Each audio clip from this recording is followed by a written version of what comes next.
Mummy ఇవాళ ఇంకొక speciality ఉంది. ఈ రెండవ శ్రావణ శుక్రవారం ఏంటి చెప్పు? అమ్మమ్మ పుట్టినరోజు. ఎస్, అవును, వరలక్ష్మి వ్రతం కదా, ఆ రోజు పుట్టింది వల్లూరుపల్లి అనసూయదేవి. అవును, అమ్మమ్మ కోసం ఒకటి స్పెషల్ రాసావు. కవిత రాశాను అమ్మమ్మకి.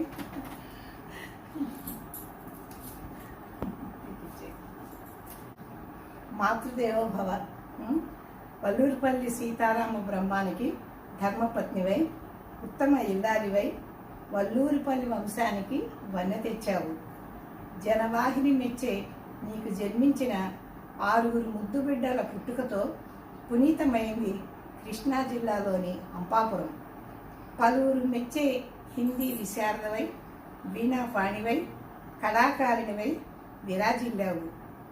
తల్లి అన్న మాటకు భాష్యమై నిలిచావు. ప్రభంజనని అంటే అన్నయ్య ప్రభంజనని ఓర్పుతో పెంచి ఉత్తమ మాతృమూర్తి వయ్యావు.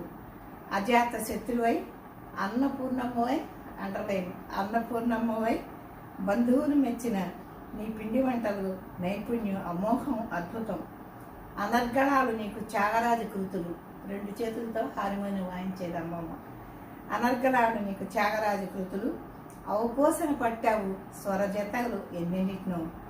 సూరపునేని రాఘవయ్య మహాలక్ష్మిని సుపుత్రికగా ఎలుకపాడులో జన్మించావు. యంత్రంలా ఎల్లప్పుడూ శ్రమించావు. ఆశాజీవై, మార్గదర్శకురాలివయ్యావు.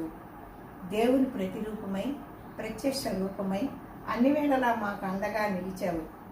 వికసించి పరిమళించిన నీ జీవితం ఓ పరిపూర్ణ మహిళ, మా అందరికీ ఆదర్శం.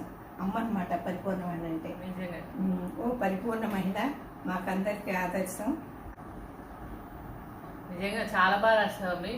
ప్రతి అక్షరం కూడా అసలు కరెక్ట్. 1000% కరెక్ట్. ఎప్పుడు సంతోషం, చిరాకు ఏది ఉండదు. టెన్షన్ కానీ మూడ్ ఆఫ్ కానీ. మరి ఇంతమంది ఆడపిల్లలు పెంచిందంటే ఎన్ని సమస్యలు, ఎన్ని టెన్షన్స్ ఉంటాయి. అవును, అది కూడా ఆ కాలంలో ఏమీ లేవు. చాలా చక్కగా అన్నింటిని పరిష్కరించుకుంటూ, చాలా ఓర్పు నేర్పు. నిజంగా రోల్ మోడల్ నాకు. I'm proud to say that I'm a granddaughter of Vallurupalli Anasuya Devi.